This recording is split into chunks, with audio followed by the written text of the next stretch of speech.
Hello folks, I'm PK, the soccer guy, and I'm back here to talk about World Soccer Cup that has been taking place in Russia 2018. And today was the last three matches of round two of the group phase. Now we're going to start on tomorrow, the round three, which is going to be like the final, and the decisions are going to be made starting tomorrow on the group phase. So today we had England playing against Panama.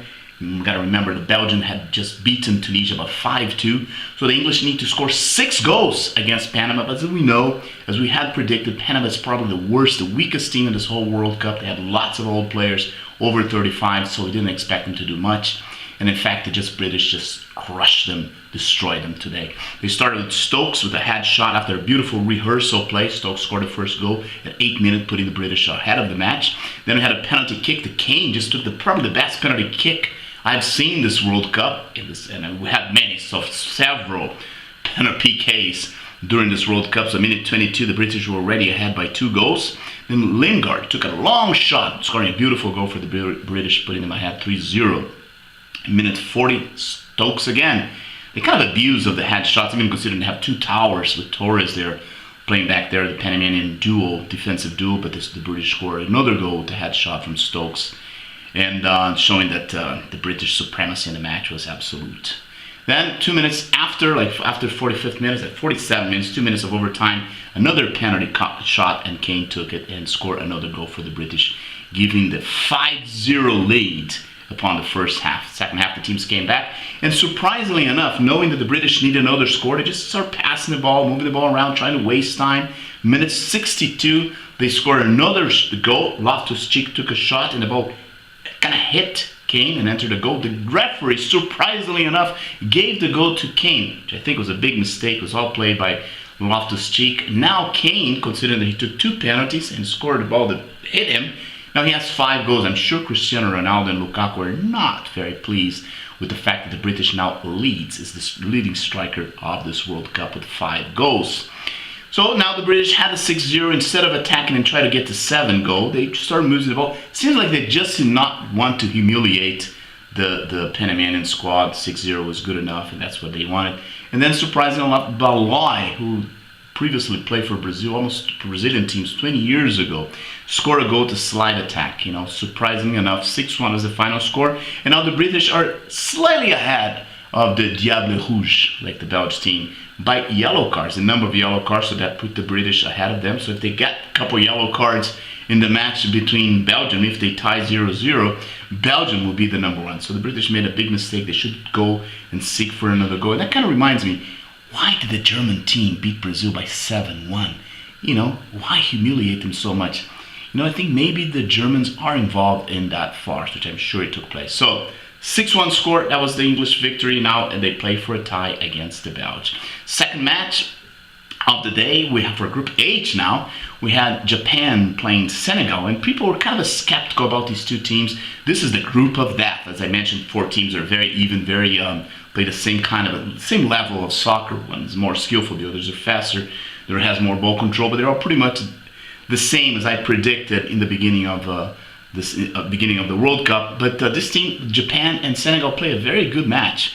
Started off with minute 11, Senegal, who has a stronger, fitter team, probably better skills too. Japan is a little faster, but Senegal started better, and after a rebound by Cavagino, which instead of grabbing the ball or maybe just putting the ball away, he tried to punch the ball, and that gave the ball an easy shot for Sadio Mane, who scored the first goal, minute 11. Japan did not surrender. They kept putting Nagatomo, started making plays from the left side, playing the fullback on the left side, assisting Inouye. In a minute 34, he got the ball, he gave Inouye the ball, and Inouye scored a beautiful for the Japanese, making the match even again at 1-1. And that's how it ended the first half. I would say Senegal started better, they played better the first 20 minutes. After that, Japan took control. They came back from the second half of the match, and both teams really struggling to win the match, really trying to seek the goal, attacking constantly, really showing desire to win the match. And Vagui, right fullback, went up there and scored a goal for the Senegalese team, for the African team, in minute 26, giving us the impression that the African team was going to beat Japan. Japanese just kept on attacking. It was not a good match for Kagawa. Sako did not play very well today. So Kagawa was finally substituted by Honda. And Honda finally scored a goal, minute 27. He was rewarded for coming up and playing tough match. and scoring the second goal for Japan. So 2-2. I think it was a very fair match, very fair result, and both teams display good soccer today. So now both teams, Senegal and Japan, have 4 points, and they're both playing for a draw in order to qualify in the next match. Colombia play against Poland in the final match of the second round, and this time the coach Peckerman did not make the same mistakes as he did last time. It seems like he learned from mistakes. He started with Quintero, James Rodriguez, and Cuadrado playing midfield, and that was a perfect chemistry. For the Polish team, a big disappointment. As I had said before, they just lack the ball control in the midfield. They do not have a creative midfield. And Colombia, my goodness, today they really made things happen.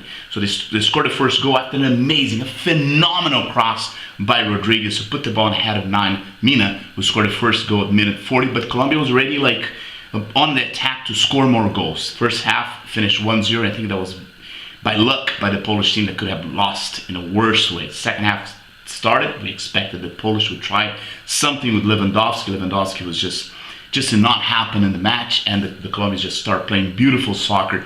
Quintero, Rodriguez, Cuadrado, Quintero, Rodriguez, Cuadrado, trying to find Falcão, and finally they did.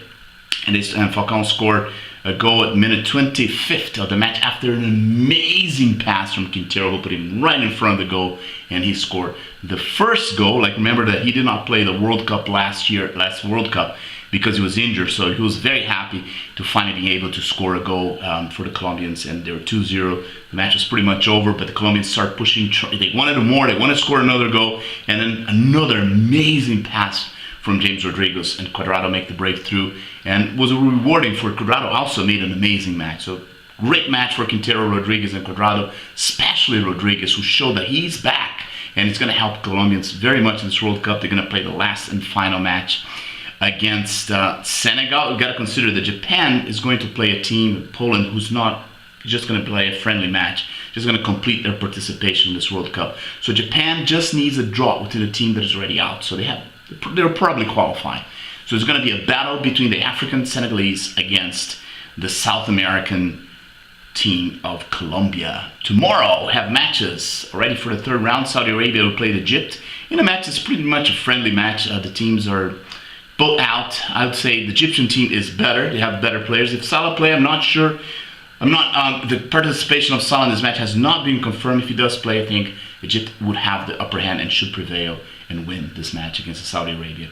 And the second match of the day, and now because it's the third round of the group phase, the two matches are playing at the same time. So at the same time, Uruguay will be playing Russia, and both teams have already qualified. I think Russia has shown us that they have good soccer. For the Uruguayans, they have a very strong defense, very strong forward, not much from the midfield. I think Russia has a strong team, and they're going to play at home. So I'm expecting a draw in the match, and Russia should prevail and win this group as the first of the group, which they deserve after the great two matches that they play on the first and second round. And for the Group B, Spain will play Morocco. We've got to remember that Morocco is out of the cup. They lost two matches. They had really bad luck. And Spain needs the victory. So I would say pretty much Spain has the upper hand, and they probably win this match. They got a great match. They got a great team, great midfielders, players with Isco, Iniesta, etc. So I think they should prevail. And finally, we're going to have a big battle between Iran and Portugal. And I expect a tough match. Ronaldo from one side and a very strong squad from the Iranian team. So that's going to be a good match to watch. So that's all I got to say today. I'll see you next time.